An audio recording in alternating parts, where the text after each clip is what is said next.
मध्य प्रदेश का इतिहास।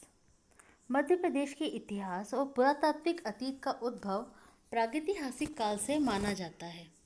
मध्य प्रदेश भारत में मानव सभ्यता और संस्कृति के विकास का प्रारंभिक केंद्र रहा है। मध्य प्रदेश के विस्तृत भूभाग पर मानव इतिहास के सुविधापूर्ण अध्ययन के लिए प्रागैतिहासिक काल को विभिन्न कालखंडों में विभाजित किया जा सकता है। मध्य प्रदेश के प्रागैतिहासिक काल: पुरापाषाण काल, मध्यपाषाण काल, नवपाषाण काल, आद्य ऐतिहासिक काल और ताम्रपाषाण काल। पुरापाषाण काल: पुरापाषाण काल में मध्य प्रदेश दक्षिण भारत व उत्तर भारत के तत्कालीन हथियारों, औजारों तथा विभिन्न उद्योगों का संगम स्थल रहा था। मध्य प्रदेश में नर्मदा, चंबल, बेतवा, सुनार एवं सोन आदि नदी घाटियाँ तथा भीमबेटका, आदमगढ़, जावरा, रायसेन एवं पचमढ़ी आदि स्थल पुरापाषाण काल से संबंधित हैं। नर्मदा घाटी पाषाणकालीन मानव सभ्यता के विकास की मुख्य भूमि रही है। नर्मदा घाटी से ही सर्वाधिक पाषाणकालीन स्थल एवं उपकरण प्राप्त हुए हैं। यहाँ पर हस्तनिर्मित एवं प्राकृतिक वस्तुओं को औजार या हथियार के रूप में प्रयोग किया जाता था। इस काल के प्रमुख औजारों में बिना हत्थे वाली कुल्हाड़ी, हस्त कुठार, खुरचन तथा मुष्ट आदि सम्मिलित थे। ये कुल्हाड़ियाँ नर्मदा घाटी के उत्तर में देवरी, सकुचाई, नाला बुधाना, केन घाटी, बरखस, संग्रामपुर तथा दमोह जिले से प्राप्त हुई हैं। अमरकंटक से होशंगाबाद जिले तक विस्तृत नर्मदा घाटी से स्तनधारी पशुओं के जीवाश्म भी प्राप्त हुए हैं। पुरातत्वज्ञ डॉक्टर अरुण सोनकिया ने 5 दिसंबर 1982 को सीहोर जिले के हथनोरा नामक स्थल के उत्खनन के दौरान मानव जीवाश्म के साक्ष्य प्राप्त किए हैं, जो अब तक भारत में प्राप्त मानव अवशेषों में प्राचीनतम है। इसका नाम नर्मदा मानव रखा गया है। डॉक्टर HD सांकलिया तथा सुपेरकर को महादेव पिपरिया होशंगाबाद से 860 औजार प्राप्त हुए तथा जबलपुर के भेड़ाघाट के समीप जल प्रक्रिया द्वारा वेलवित पर्त फ्लैग के साक्ष्य प्राप्त हुए हैं। इसके अतिरिक्त नरसिंहपुर के निकट भूतरा नामक स्थान से पाषाणकालीन उपकरण प्राप्त हुए हैं, जो मध्य प्रदेश के सबसे प्राचीन उपकरण माने जाते हैं। मध्य पाषाण काल: होशंगाबाद जिले में स्थित आदमगढ़ शिलाश्रय से डॉक्टर RB जोशी ने मध्य पाषाणकालीन लगभग 25,000 लघु पाषाण उपकरण प्राप्त किए हैं। आदमगढ़ से मानव के पशुपालन पालक होने के प्रथम साक्ष्य प्राप्त हुआ। इसके अतिरिक्त यहाँ से मानव शव के साथ कुत्ते के दफनाए जाने का प्रमाण भी मिलता है। CL कार्लाइल द्वारा वर्ष 1867 में विंध्य क्षेत्र में लघु पाषाण उपकरणों की खोज की गई थी। धार जिले में स्थित प्रसिद्ध बाघ गुफाओं बाघी नदी के तट पर के समीप मध्य पाषाण काल से लेकर नवपाषाण काल तक के उपकरणों की प्राप्ति हुई है। नवपाषाण काल: भोपाल में स्थित मनुआ भान टेकरी, नेवरी गुफा तथा श्यामला पहाड़ियों के शिलाश्रयों से अनेक खांचेदार क्रोट तथा लघु पाषाण उपकरण प्राप्त हुए हैं। भोपाल के बैरागढ़ के निकट स्थित शिलाश्रयों में अर्धचंद्राकार, समलम आदि नवपाषाणकालीन उपकरण प्राप्त हुए हैं। जबलपुर में नर्मदा नदी के भेड़ाघाट, तिलवाड़ा घाट तथा लमेटा घाट में नवपाषाणकालीन मानव बस्तियों के साक्ष्य प्राप्त हुए हैं। इसके अतिरिक्त रीवा संभाग के अंतर्गत सोन नदी की तलहटी तथा इटार पहाड़, बनास तथा मोहन नदी घाटी के मध्य अनेक नवपाषाणकालीन उपकरणों की प्राप्ति हुई है।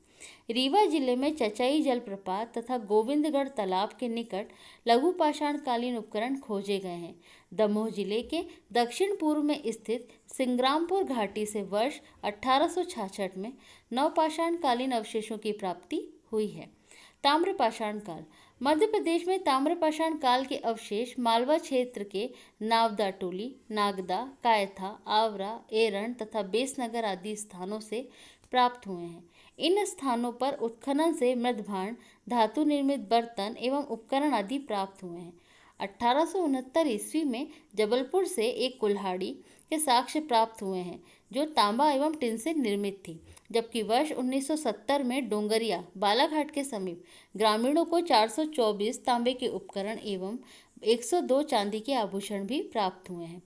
मध्य प्रदेश के प्रमुख शिलाश्रय तथा शैलचित्र: शिलाश्रय एवं शैलचित्र और उनके स्थान: लिखी छाछ शिलाश्रय करसा, मुरैना। लिखी दंत शैलचित्र चंदेरी, अशोकनगर। दाता शैलचित्र बिजावर, छतरपुर। चुरनागुंदी शैलचित्र कानती होशंगाबाद, निशानगढ़ काजरी शैलचित्र पचमणी होशंगाबाद, वेल खंदार शैलचित्र पचमणी होशंगाबाद, हर्रापाल शैलचित्र बौरी होशंगाबाद, झिंझरी शैलाश्रय कटनी, रानी मोची शैलाश्रय चितरंगी सिंगरौली। रायसेन जिले के भीमबेटका में लगभग 700 शिलाश्रय प्राप्त हुए हैं, जिसमें लगभग 500 शिलाश्रयों में चित्रांकन किया गया है। इन चित्रों में मुख्यतः लाल व सफ़ेद रंगों का उपयोग किया गया है।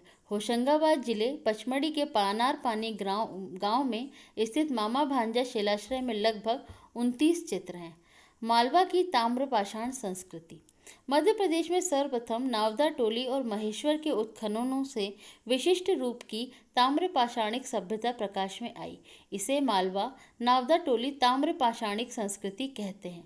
नावदा टोली नर्मदा घाटी के उत्तरी तट पर तथा महेश्वर नर्मदा घाटी के दक्षिणी तट पर स्थित है। इस संस्कृति के अन्य स्थल नागदा, एरण, कायथा, मनोती तथा इनाम गांव है। इस संस्कृति से संबंधित स्थलों के उत्खनन एवं सर्वेक्षण का मुख्य श्रेय एच.डी. सांकलिया को जाता है। इस संस्कृति का प्रमुख स्थल कायथा है। ये उज्जैन से 25 किलोमीटर दूर चंबल की सहायक नदी काली सिंध के दाएं तट पर स्थित है। इसकी खोज वर्ष 1964 में V.S. वाकणकर ने की थी। मालवा के विभिन्न स्थलों से भूरे रंग के मध्यभांड प्राप्त हुए हैं।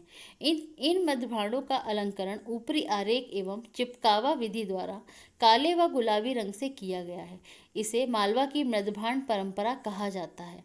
यहाँ के निवासी गृह निर्माण में मिट्टी और बांस का प्रयोग करते थे। इस संस्कृति का आर्थिक ढांचा गांव प्रधान था। यहाँ के निवासियों का प्रमुख कार्य कृषि व पशुपालन था। एच.डी. सांकलिया ने इस संस्कृति की तिथि 1000 से 500 ईसा पूर्व अनुमानित की थी, परंतु रेडियो कार्बन 14 विधि के अनुसार इसकी तिथि 1700 से 1200 ईसा पूर्व प्रतीत होती है। ऐतिहासिक काल, जिसे लोह युग भी कहते हैं। मध्य प्रदेश में लोह युगीन संस्कृति के साक्ष्य तथा धूसर चित्रित मध्यभांड के अवशेष मालवा क्षेत्र तथा भिंड, मुरैना एवं ग्वालियर से प्राप्त हुए हैं, जो लगभग 1000 ईसा पूर्व के हैं। मध्य प्रदेश से संबंधित पुरातात्विक नर्मदा घाटी सर्वेक्षण मेक क्राउन Supekar, R.B. Joshi, doctor H D. Sankalia, A P. Khatri, Subbarao Paterson आदि। सोन घाटी का सर्वेक्षण निसार अहमद, रीवा सतना क्षेत्र G.R. शर्मा, चंबल घाटी सर्वेक्षण A.P. Khatri, S.K. Srivastava, pro Wakankar, Gwalior क्षेत्र B.V. लाल। वैदिक सभ्यता, उत्तर वैदिक संहिताओं, ब्राह्मण ग्रंथों एवं आरण्यकों में मध्य प्रदेश से संबंधित विवरण प्राप्त होते हैं। कौशिताकी उपनिषद में अप्रत्यक्ष रूप से विंध्य पर्वत का उल्लेख है। शतपथ ब्राह्मण तथा वैदिकोत्तर साहित्य में रेवोत्तरम का उल्लेख मिलता है, जिसे इतिहासकार बेवर द्वारा रेवा नदी मानते हैं। महर्षि अगस्त्य ने नेतृत्व में नर्मदा घाटी में यादवों का एक समूह बस गया था और यहीं से इस क्षेत्र में आर्यों का आगमन प्रारंभ हुआ।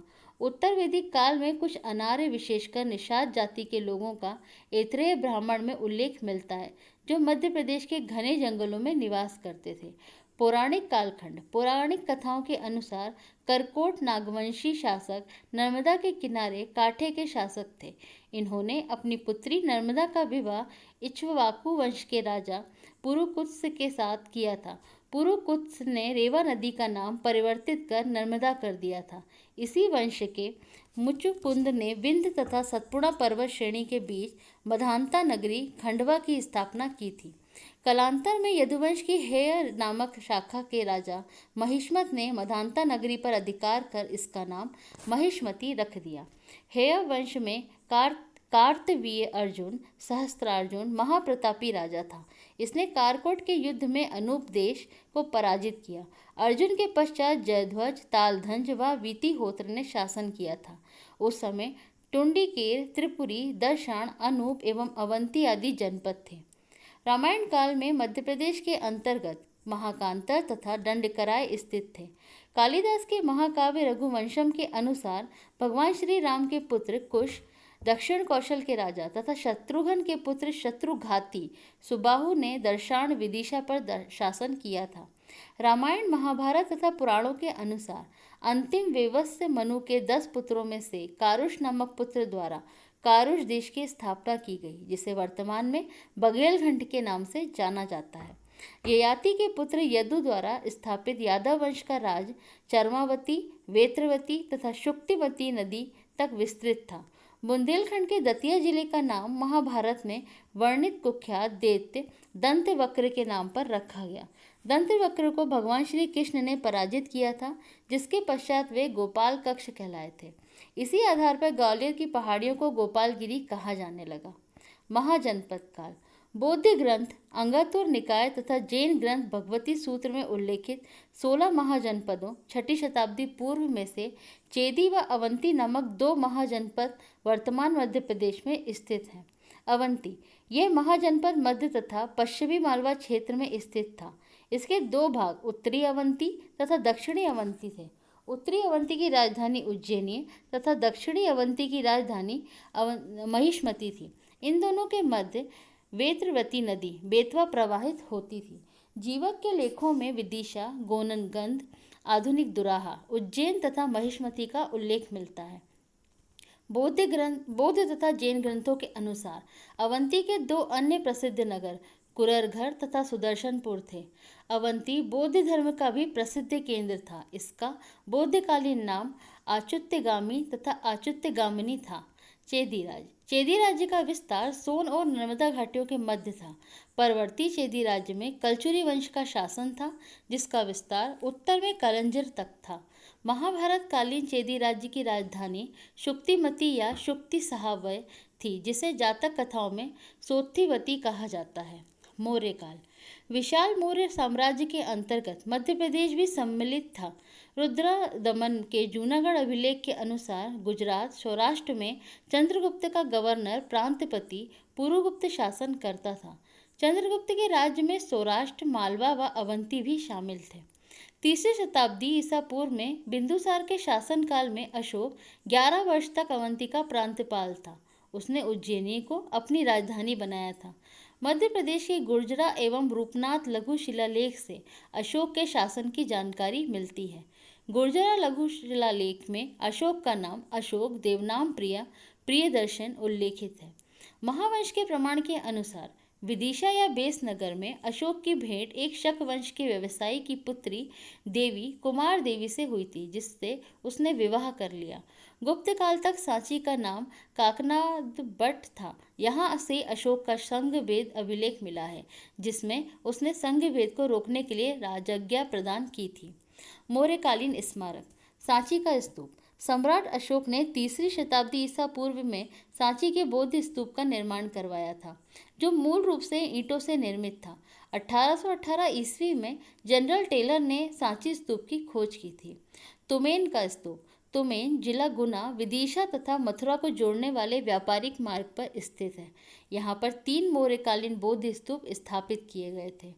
उज्जैन का बौद्ध महास्तूप। सम्राट अशोक द्वारा अपनी पत्नी कुमार देवी के लिए उज्जैन में एक विशाल स्तूप का निर्माण कराया गया था, जिससे अवशेष वैश्य टेकरी कानीपुरा नामक टीले के रूप में विद्यमान है।